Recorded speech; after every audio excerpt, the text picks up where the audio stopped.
East and West. This marked the beginning of the era called the Cold War.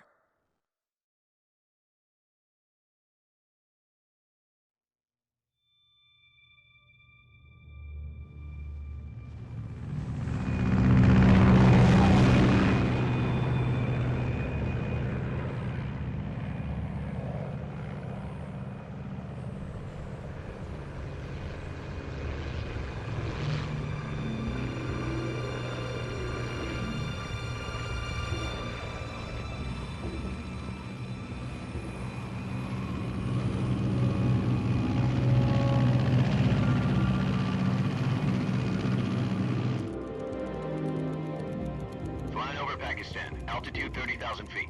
Approaching Soviet airspace. 20 minutes to drop off. Commencing internal depressurization. Equipment check. Arm main parachute. All right. You ready to go? Drop zone still showing a high pressure mass. Cav okay. Good. We've got high visibility.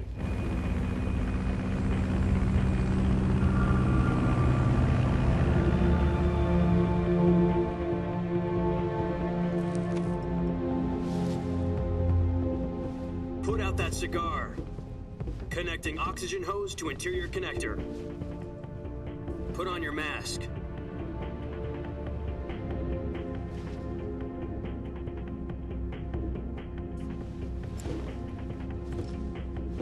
Does this panty waste know what he's doing? Approaching release point. 10 minutes to drop off. Hey, are you deaf? He said put out the cigar and put on your mask.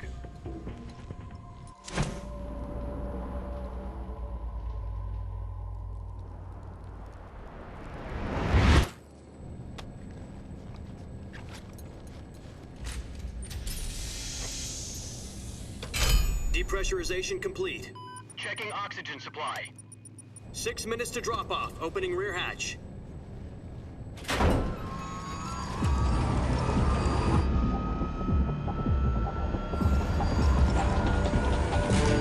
Sunrise.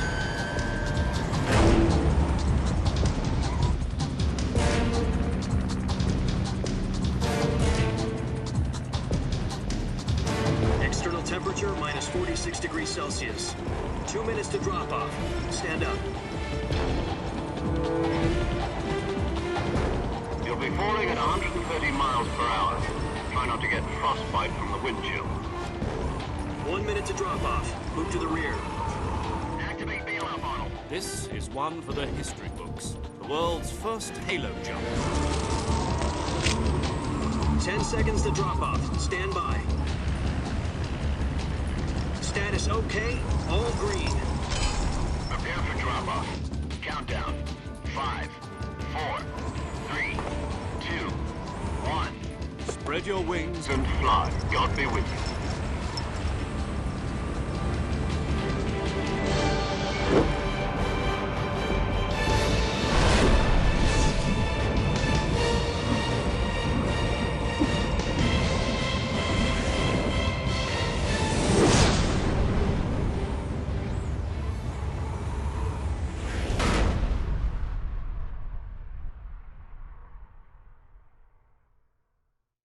Jack, I've got some important news.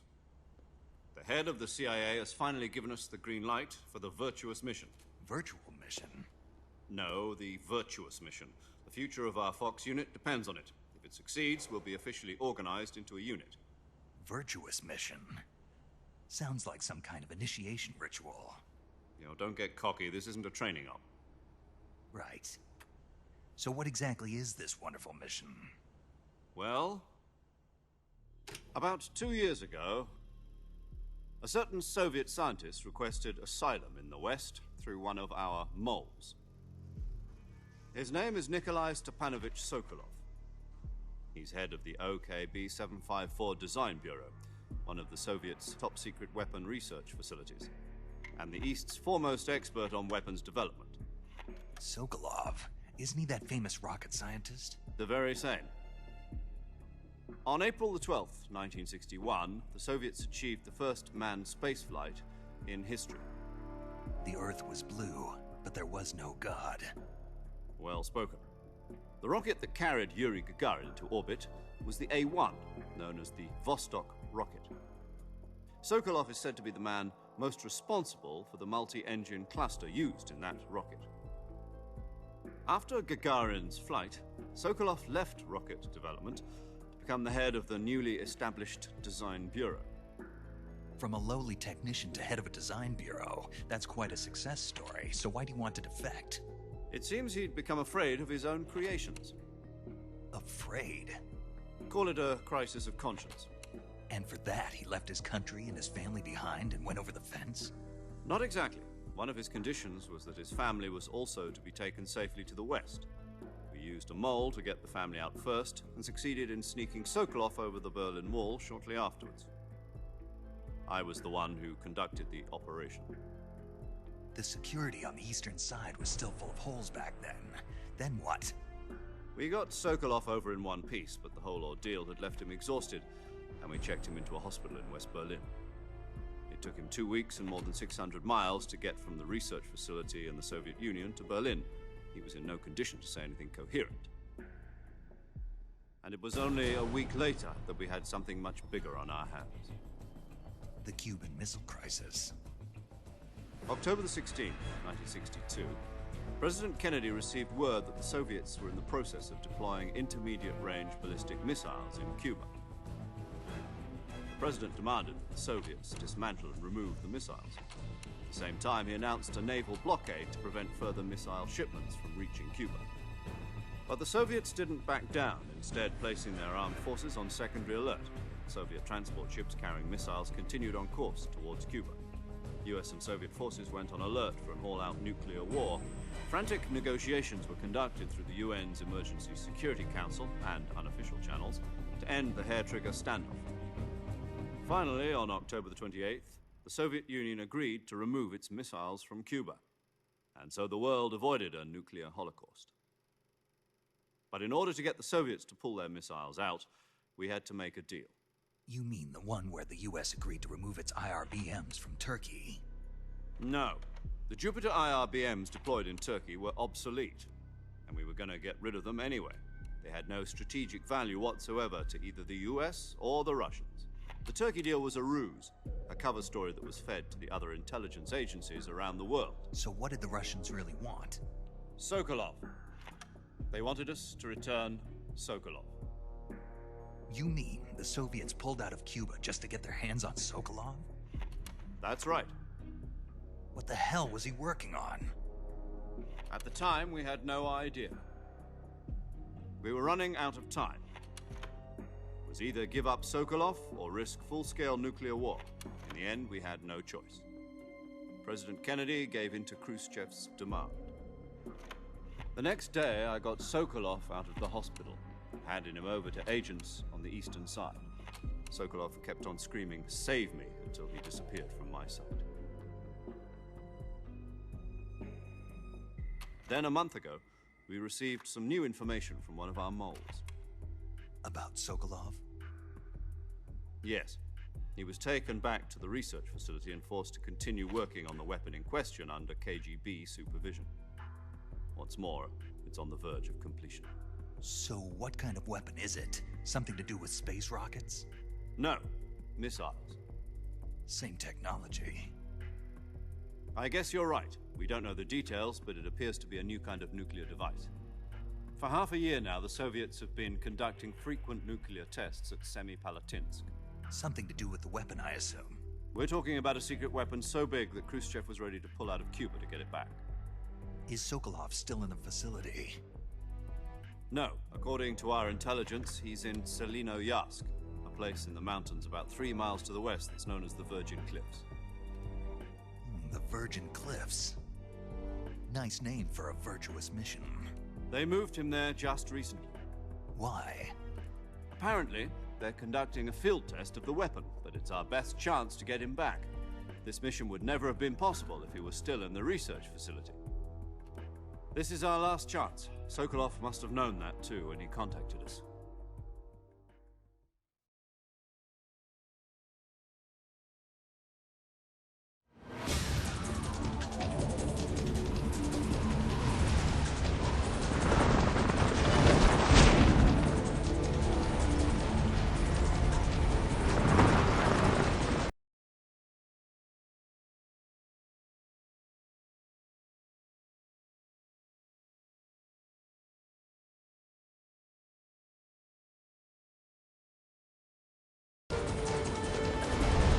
Listen up, Jack. Your mission is to infiltrate Selino-Yask in the Soviet mountains, ensure the safety of Sokolov, and bring him back to the West.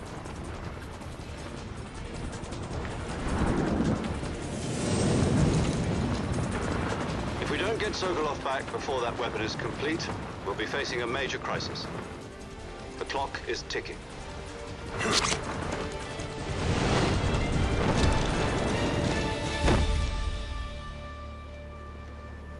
Once we've confirmed the rescue of Sokolov, stand by at the recovery point.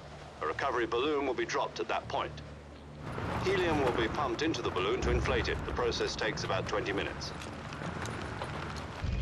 Once it's complete, the gunship's arm will latch onto the balloon and pull it up. The Fulton surface-to-air recovery system. I'm familiar with the theory. Take it easy. It's been combat-proven. Do you think Sokolov is up to it? The shock will be less than during a parachute jump, and the arm can handle up to 500 pounds. So you're planning on going over the border in a single combat talon? She's equipped with two 6-barrel 20mm Vulcan cannons, as well as two 40mm machine guns. Sounds like she could hold her own against a battalion of tanks. Even with the fuel in the reserve tank, we're facing a 4-hour time limit. If all goes well, it shouldn't take more than a few hours. Home in time for dinner. But if anything goes wrong, You'll be eating dinner, breakfast, and all the rest of your meals in the jungle.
Do you copy?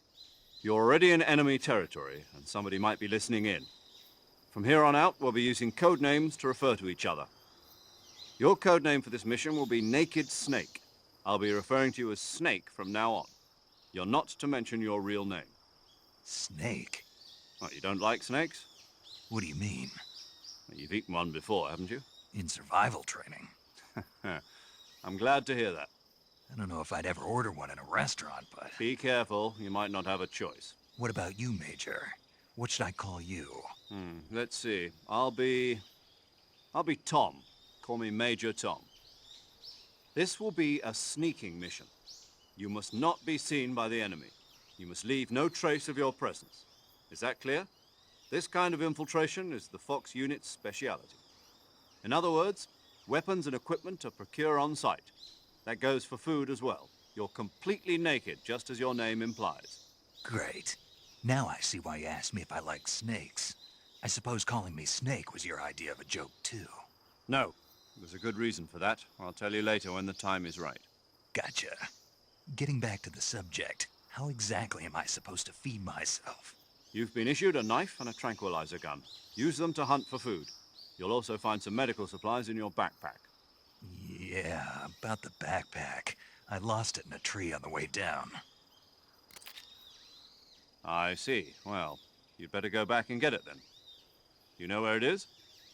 No problem. I can see it from here. It's stuck on a branch. To climb a tree, stand in front of a tree that's covered in ivy and press the action button. I'll be monitoring your progress over the radio. We can't risk violating Soviet airspace, but I'll be in the gunship. My frequency is 140.85. I'll give you a call if I need to talk to you. If you need to talk to me, use the send function. Okay, Snake, go get your backpack.